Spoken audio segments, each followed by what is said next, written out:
All righty. Well, great to be with you today. I'm a fan of history, and so Mark and I were talking about historical stuff, and brick came up. And he goes, "Oh my goodness, that'd be a great topic for our group." Then the next thing I know, my friend James says, "Hey, I'm looking forward to your talk in October." And this was about in August. And I said, "Oh, really? What kind of talk am I giving in October?" "Oh, yeah, that brick talk." So I got 60 days notice, so I'm ready to go. Excited to be here with you today. I got my mom and dad with me, and I'm the third generation of Packer Brick. And we currently have our brickyard and offices over across the lake in Garland, but we all live here. And you'll hear a little bit of our story today as I talk about the story of brick. So first of all, just really quick, brick's an ancient building material. We read about it in the Bible, and we know about the ziggurats that the Babylonians were building. And, Genesis 11:3, it says, "Come, let us make bricks and bake them thoroughly." And then in Exodus, we know about the Hebrew slaves that were making brick, and Pharaoh took their straw from them. So a lot hadn't changed since then, really, about the basics of brick. You got to have 5 basics. You got to have clay. You got to have water. You got to have a heat source, even if it's the sun or you're going to bake them. You got to have people to stack them and move them. And you got to have some kind of transportation. And today we got clay and we got water. The heat source is natural gas, and it costs a whole lot of money.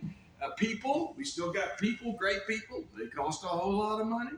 And trucks, and they cost a whole lot of money. So brick is one thing that's not going to be going down. Lumber prices, maybe, but not so much brick. But it's an ancient building material that's been around for millennia. Let's see here, which clicker am I going to use? That. Brick has been in America for a long time. The early Americans used adobe brick, much like the Hebrew slaves did, with brick from the riverbank, and they added grass and water to it and let the sun bake it, and they would put it in wood molds and slap it down in those molds, and when it dried out, they'd break the molds and stack the brick.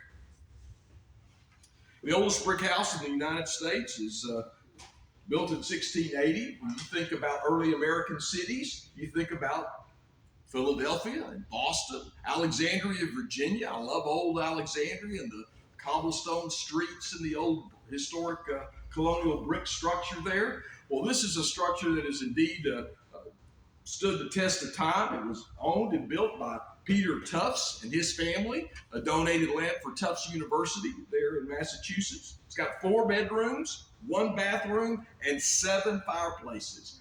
That's why people wanted to build with brick. When you built with wood and you had 7 fireplaces, the risk of a fire went way up. And as Mark and I were walking around looking at the buildings around the square, Mark would say, "Well, there used to be a second story, but fire burned it down. There used to be a building here, and fire burned it down." Well, that's another good quality about brick, is it's basically fireproof. And you'll see wildfires go through California and burn the house down. It's so sad, but the brick chimney will be all that's left. But the brick came from the family-owned brickyard. And so you didn't pick up the phone and call the local brick dealer. Your family made it themselves with the local kiln, much like Mount Vernon. Many of you, I'm sure, have been to Mount Vernon and know about George Washington and his brick making. It survived 8 wars, including the American Revolution, and 45 U.S. presidents. So let's get to Texas. Brick in Texas, it was adobe brick. And what am I doing? Oh, okay. We'll try that. I thought I was loud enough. I'll speak louder, sir. Thank you. So adobe brick, like we talked about from the early Americans, and I talked about how they were made in wood molds and with basic ingredients. They were local ingredients. And you would go to San Antonio and you would see it in their forts. You would see it in their missions. If you go to the Alamo and you notice the long barracks were made out of adobe brick. And a lot of times they'll plaster over those brick with mud or plaster. And there's adobe brick right here in the square at Casa Mama. And that's a good example. And I've got some examples of brick in the back. I brought some artifacts with me. So then we get from handmade brick to manufacturing brick in Texas. And you can't talk about manufacturing in brick in Texas without talking about Acme Brick. So in 1891, I want to back up just a little bit and say that the first U.S. brick making patent in the United States was issued May 15, 1800, to a guy named G. Hatfield for his brick and tile making machine. In 1850, you had a little over 2,000 brick making plants. In 1870, you were up to nearly 4,000 brick plants. And these were all near towns, growing major towns that needed brick, that wanted to move from a wooden frontier environment to a more permanent structure, and they wanted safety. They didn't want, like if Bud's business caught on fire, didn't want the whole block to burn down. And I'll show in a minute how common brick were used in the walls there. Well, so in 1891, George Bennett comes to Texas and he starts the Acme Press Brick Plant down in Parker County near Weatherford. He had a tributary of the Brazos River, so he had water. He had clay. The railroad was close by, so he had transportation. He had people to work it. And then he built this plant and used fire to burn the kilns. And I'll explain a little bit about that in a moment. So a little bit more about George Bennett. And I'm going to quote here from Dr. Edwin E. Lair in his book, Colossus and Clay, an Acme Brick Company. And Dr. Lair writes, in the late 1800s, Dallas merchant George Bennett recognized a growing demand for construction materials in the state as Texans moved out of the frontier stage and cities emerged. With locals demanding substantial lodging other than log cabins, Bennett acknowledged the need for a successful pressed brick factory in the state. And so Acme Brick was born. And brick making is hard work. It took big guys with big muscles. You'll notice there's no pallets there. You're stacking and moving brick by hand. And this next picture will show you mining brick with donkeys and a rudimentary crane. And then, because brick was a solid building material, architects started designing taller buildings with brick facades and sometimes load-bearing walls on the lower floors. And this is an example of that in the early 1900s in Fort Worth, the Burke Burnett building. Well, things were going so well that the Bennetts decided to buy the old plant in Denton. So it had beehive kilns. You'll see those circular kilns there with the guy standing on top of them. And you'd stack the brick around the edges and you'd build a fire in the middle and it would bake the brick in there. And again, men were involved in stacking and unstacking and moving and hauling those brick around with mules, as you can see what the labor force looked like there in the early 1920s. It was located 1 mile south of the square. It produced 40 million dry pressed brick from 1912 to 1914. George Bennett passed away in 1907, so his son Walter Bennett was now running Acme Brick. So because brick was now starting to be mass produced and it was shown to be a reliable building material, the middle class started using it. So there was a building boom in the 1920s. And you'll see in Dallas, this house made of Acme Brick. They called it a 4-square home for the porches that were there. And again, we all know the brick buildings that we see every day in the square. The great Mercantile building there from 1898, 1893, dry press brick made there. Then here at Zanata's, I love that the local restaurants around the square had peeled off the plaster and exposed the common brick walls in between there. And so this is why they were built, for structural purposes, but also if the pizza oven catches on fire, it's not going to catch the barbecue place and all the other establishments on fire because it's going to stop at that wall. And it's a nice aesthetic. Brick also is going to keep that room cooler in the summer and warmer in the winter because of its energy properties there. So that's a good example of a dry pressed brick common. And then they began to make other brick for the facade. It would be, we call it a matte face brick, because you would take a matte screen and press it down on the face of the brick, give it a little character, give it a different look, and you could put it on the facade of the building, but you would have these common brick in the back.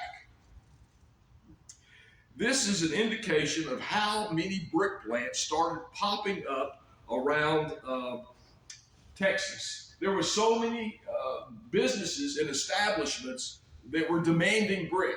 And so I have some examples from Palmer, Texas, and Ferris, and Mesquite, and Dallas. And we still buy dry pressed brick from Dehanis Brick down near San Antonio today. Even here in Rockwall in 1912, the business district had significantly expanded. And Rockwall had 2 banks, 3 general merchandise stores, 2 restaurants, 2 hardware stores, and the list goes on. And they were asking and demanding for brick. Well, with all the brick plants popping up, they needed somebody to sell them. And this is where our family starts coming in as brick distributors. We're not brick makers, but we're brick sellers. And so that begins the story of the Packer family in the brick industry. So my dad grew up. That's my dad, Jerry, sitting there playing the little ukulele with the chickens in East Texas in the 1940s in a very rural environment. And his dad had gone off to war, the Great War, and had joined the Navy. And in 1944, he came back home, and he said, I'm going to try my hand at farming. He did not have a green thumb, and he didn't go so well. So somebody hooked him up and said, well, we need truck drivers. So he started bringing hay in from Oklahoma as a truck driver. And then somebody said, hey, you could make more money if you hauled produce from the valley up to all the folks that are moving into Houston. So he transitioned, and he's doing that. And then while he was doing that, the great building boom started, and his brother started building houses. And he said, Jack, we need a lot of brick for these houses, and there's brick in Mexico. They're bringing Mexican brick into Houston. Maybe you could start hauling Mexican brick. And Big Daddy, that's what we called it. He said, yeah, I think I can do that. He started doing that. And then he said, you know what, Jack? I think you can sell brick just as well as the next guy. I think I'm going to set you up with this carnival owner, and we're going to start Bunker Hill Brick Company in Houston, Texas. And so I was able to go online and actually find where that was started in March of 1957. And so we started Bunker Hill. There's a lot of characters in the brick business, so it should not come to any surprise that a carnival owner was one of the first business partners that my grandfather had. There was a lot of characters there. So in 1958, Jack swapped his interest in Bunker Hill Brick for ownership in Contractor Brick and Supply in Dallas. So he moved his family up to Pleasant Grove. He found a railroad siding in South Dallas at the corner of Sain and Hatcher, and he set up a little portable little building out there and said, I'm in business. And he started bringing in brick from Mexico, and he started establishing relationships with demolition contractors to sell used, reclaimed brick. And he had a niche there in East Dallas. And Buckner Terrace and a lot of East Dallas, you'll go through there and see reclaimed brick and Mexican brick. And chances are my grandfather is the one that sold them. Well, my dad was attending Samuel High School at that time, and he was on the football team. I don't think they had a strong big weight program back there, but my dad would work in the family business on the weekends, unloading trucks from Mexico by hand with brick tongs. I've got an example of a brick tong back there, and it's got ends on it, and the wood handle is gone. I'm sorry we weren't able to preserve that, but you pull up the handle, and the ends would collapse, and you could move 8 brick at a time. So you get on top of this brick truck with 13,000 brick on it, and you just get into a rhythm. And you start your row on the ground, and you would build it up. And then the next thing you know, in an hour or two, you'd unloaded 13,000 brick. The other thing is, moving brick that way is hard, so we learned the value of drop shipping from the plant. So we would buy from the plant, try to take it straight to the job site so we didn't have to double handle it, because that was a whole lot of work. So here's an example of how to reclaim brick. This is a current job that we're doing now in Deep Ellum at 2800 Taylor Street. This structure was built in 1946, and they're tearing it down to build apartments. Oh. So the first thing you do, it breaks my heart. Yeah, it breaks my heart. And so the first thing you do is they call up the phone. They say, Jack, I'm tearing down this building. Will you go look and see if there's any value in those brick? So my grandfather would show up and he'd say, oh, looky there. There's some Witzel Corsican Reds. And oh, my goodness, over there, there's some Ferris Antiques. And look, oh, yeah, I think I can sell those. Well, then the next thing is he has to haul them up and take them out to his wrecking yard. Or sometimes we just clean the brick. That's reclaiming. We call that in the business lingo is cleaning them. And so I got James Casey here today. James has been cleaning brick with us for, we were talking about 40 or 50 years now. So I said, now, James, I want to make sure I tell this right now, because James is the fastest, or used to be, he may still be the fastest brick cleaner we've ever known. And he keeps trying to retire, but we keep telling him, James, we got one more job. We've been telling him that now for about 10 years. So James, he'd pick up a brick and he'd take his hammer and he'd go pop, pop, and the mortar would pop off. Then he'd turn it over and he'd go pop, pop, and the mortar would come off, and he'd throw it in a pile. And he'd do that for a little while. He'd have him a pile of about 500 brick, and then he'd stack them up on a pallet. As you could see the guys stacking up and wrapping them there in the back, getting them ready for transport with a forklift today. And so these brick would show up on the job and magically become antique brick. We don't call them reclaimed brick to our customers. They're antique brick. And so this particular job, this is all is townhomes being built in Addison off Beltline Road near Marsh. And the developer loved the antique brick look. We did a project together downtown in the farmer's market where we combined reclaimed brick with new manufactured brick made to look like antique brick, and they sold like hotcakes. And it fit the whole environment of the farmer's market downtown. So he was replicating this in Addison, and that's where the brick were coming out there. All right. And then, of course, we can see the reclaimed dry press brick on the book club. On the top of it, it looks like maybe that was the original because of all the beautiful brickwork. And then they had to, I give them credit for getting reclaimed brick because it looks like they took out some windows and they took out some doors, and when they put it back, at least they didn't put new brick back up. And it's hard to match reclaimed brick, but they did their best. And then walking around the square, I said, wow, look at that. Those are some old street pavers. I've got an old street paver from the Fort Worth stockyards back here. So when you're reclaiming brick, you can find multiple uses for them. But the great thing about antique brick is it gives your structure a unique quality that cannot be easily duplicated. All right, let's see where I'm at here. I'm ready to turn the page. Oh, so speaking of easily duplicated, back to Acme brick.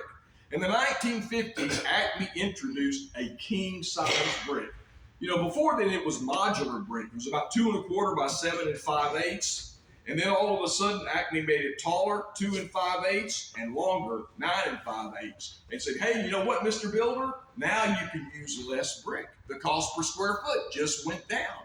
And we're going to put holes in them now. They're going to be extruded, so they'll be lightweight. We can haul more of them. You can lay more of them. And all of a sudden, another step happened in the mass production of brick. And so in the 1950s, when there was a building boom going on, Acme was ready with their king-size brick. All right, so 1964, dear old dad comes home from the Navy. He had served in the Navy just like his dad had, and so he was attending UTA part-time and selling brick part-time. And he worked and graduated with a degree in accounting and got his CPA degree, and all while having a wife and 2 small children at home. But after that, he was focusing on his career, and he took a sabbatical. And when he took a sabbatical, the sales and contractor brick and supply took a sabbatical. And so my grandfather closed it in 1972 and says, I'm going back to East Texas. And so we didn't have, for about there, a period of about, 10 years, we weren't selling brick. And then Acme brick, because Mexican brick was so prevalent, it dominated as much as 70% of all the bricks sold in the 1970s. And Acme says, we can't have this. We've got to stop this. So the manufacturers got together and they created the Brick Institute of Texas. And this crazy guy, his name, let's see, I've got it down here, Don Hassel, says, you know what, some of these brick, I bet you could just buy it in two. And you know what, I think I'm going to try it. So they carefully picked the worst Mexican brick you could find that had been not even fully baked in the sun, and he permitted to put on a show for the TV networks. And they actually ran a commercial of him biting that brick in two. And then he'd say, you want this brick on your house? Well, there went the Mexican brick market. And by the early 80s, sales dropped to just 10%. Well, about that time, Dad has said, you know, I'm getting tired for working for other people. I'm working hard for all these guys, and I just, you know, if I'm going to work that hard, I might as well just work hard for myself. And I still know the brick demolition contractors. I still got contacts with the guys to haul the brick. I think I can find James to clean the brick for me. And so he decided to go back into the brick business, and he would just continue to do what we'd always done, sell Mexican brick and reclaimed brick, and even bring in brick from Chicago. So now you got Acme producing all these mass king-size brick, and it's like, how am I going to distinguish myself from Acme? I'm going to come up with a tricky phrase, tricky motto like custom brick for custom homes. So we would have somebody come in there and says, hello, I'm looking for Acme brick. Oh man, we don't sell Acme brick. That's a tract home brick. Oh, really? Man, well, I thought you were building a custom home. Well, I am. Well, I thought you came here because you wanted a custom brick for your custom home. Well, I do. Well, so look, we just reclaimed these brick from an old building, an old school down in Commerce, Texas. And look, they've still got the name stamped on them. And I got about 20,000 out there that I can put your name on, but I got 2 other people coming this afternoon. So I don't know. Oh, Mr. Packer, if I'm the only one on my street that's going to have this brick on here, I said, yes, ma'am, but if you buy today, I got 2 more people coming. Oh, Mr. Packer, put me down. I don't need Acme brick. I want custom brick for my custom home. And that worked out really well. So Dad developed a clientele in Richardson and East Dallas and Plano. And again, I love driving through these old neighborhoods and seeing the houses with these brick on them. They're still there and they're still beautiful. And I'll show you those in a minute. And in the meantime, we moved to Rockwall. And Dad was a charter member of the Rockwall Dairy Queen crowd. He got to meet a lot of influential people there, among them Jimmy Williams, and he made sure they had caps and jackets to wear around town, and just in case somebody was thinking about building a custom home.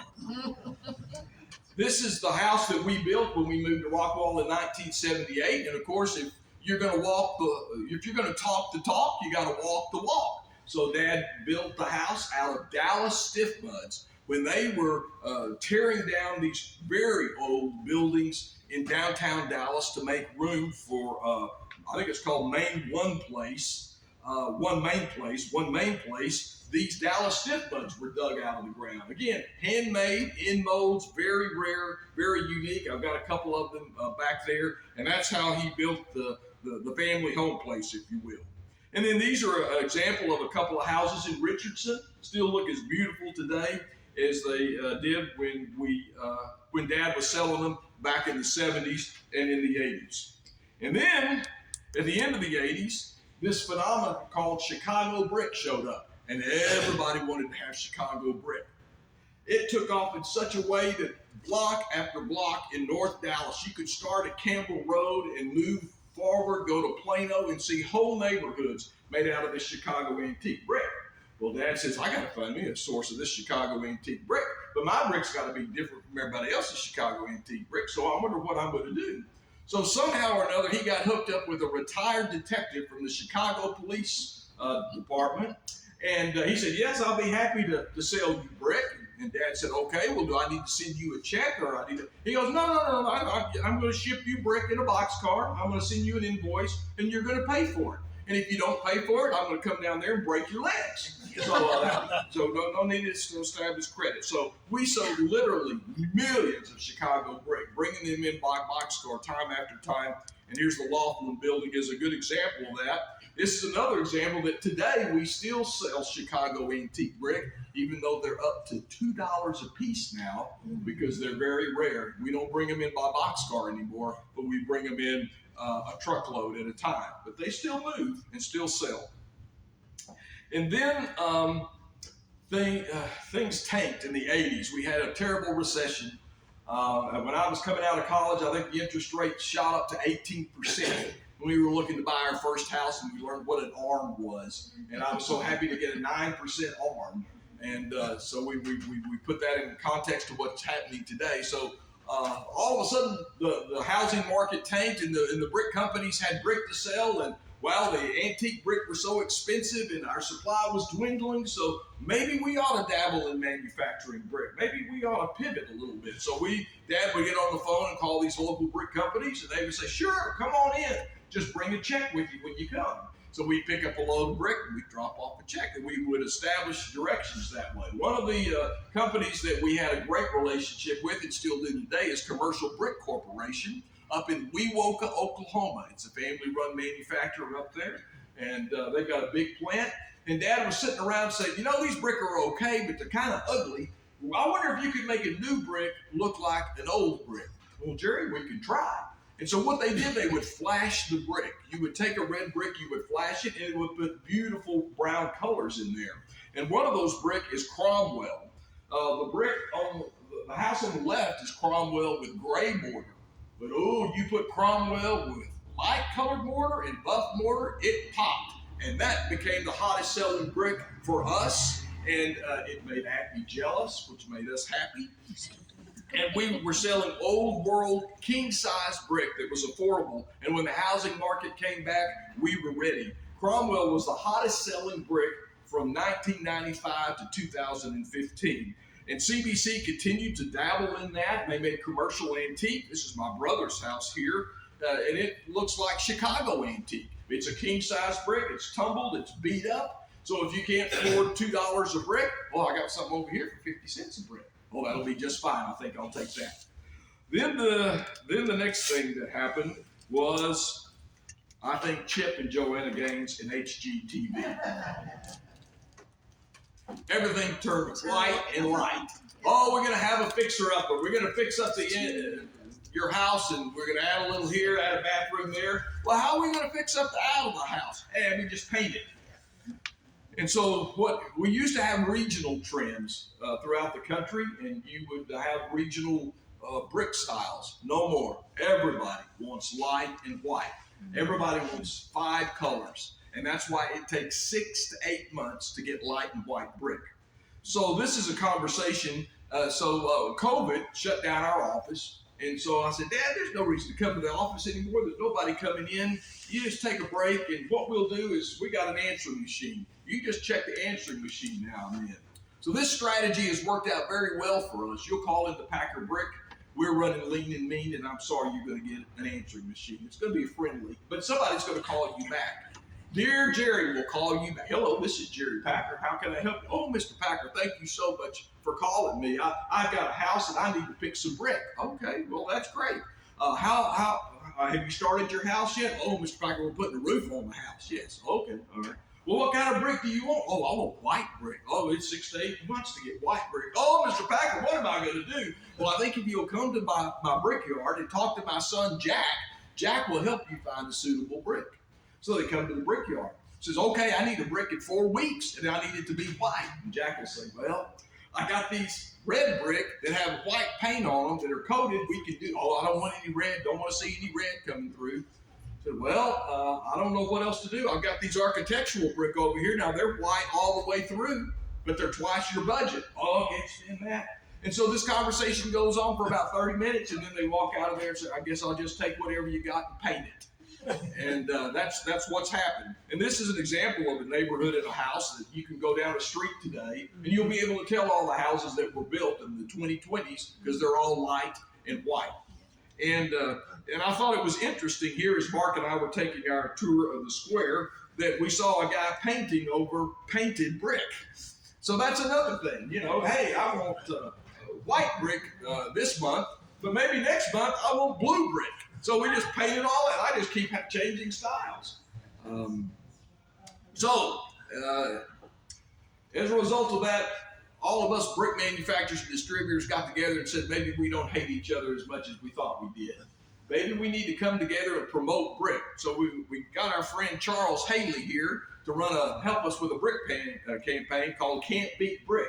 There's a funny little YouTube video out there. It takes about 2 minutes to watch it about Charles Haley trying to beat brick. But you'll notice here that the Acme stamp, there's manufacturers, there's distributors that have pooled our money together to talk about the best properties of brick and to stop beating each other up and recognize that the real enemy of the brick industry is hardy siding and stucco and some other vinyl. And so today, the Packer Brickyard today, if you came to my yard in Garland today, what would you find? Well, you would find I'd still have lots of manufactured brick in all kinds of sizes, king size, queen size, modular size. We buy brick from all over the country. And you would also find that I still have local Peak Antique, and I still have Chicago Antique. I don't have a lot, but if you've got a remodel project, I can help you out. And we have a nice office and a nice showroom. And this is the Packer Brick team today, and I'm very proud of them and very proud of the company that my dad and my grandfather built. And the great thing about being a brick distributor is we're like a militia. We can adapt and switch into whatever the current market conditions are. So whether that's selling stone or mortar or cement or whatever, we're going to do what it takes to stay in business and to feed our families. And so that's just a brief history of brick in Texas and how it affected the Packer family. And it's good to see a lot of original brick still on the Rockwall Square. And I support your efforts and want to come alongside you to see that it stays that way. And so thank you for your time this morning, this afternoon. Great to be with you.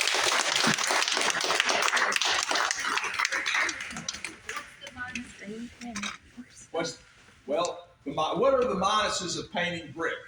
So funny you should ask that. I thought it would be that the paint would not last. A brick wall is built so that moisture can come through it, and it has an air pocket behind it, and the moisture would come through it and come out the bottom. And that air pocket would keep a mold from forming. So we thought, well, if you paint it, it's going to trap that moisture back there. But what it did is it acted kind of as a barrier. I had a builder event where I sat next to the painter rep from Sherwin-Williams. And so we were enjoying a nice steak, and I asked him, I said, listen, I've been telling my customers that a painted brick's only going to last about 10 years and you're going to have to repaint. So I got to be totally honest with you. He said, well, we fixed that. So if you put a primer on the brick and you use a Sherwin-Williams masonry paint, that paint's going to be there for decades. So we will see. There are houses that we started seeing painted in 2015, and I'm still watching those houses. And, so far, they're holding up. But so I used to think there were a lot of problems, but they haven't manifested themselves yet. Okay. Any other questions? Great. Thank you. Brett. Thanks, John. Yeah, Yeah, he's got some display.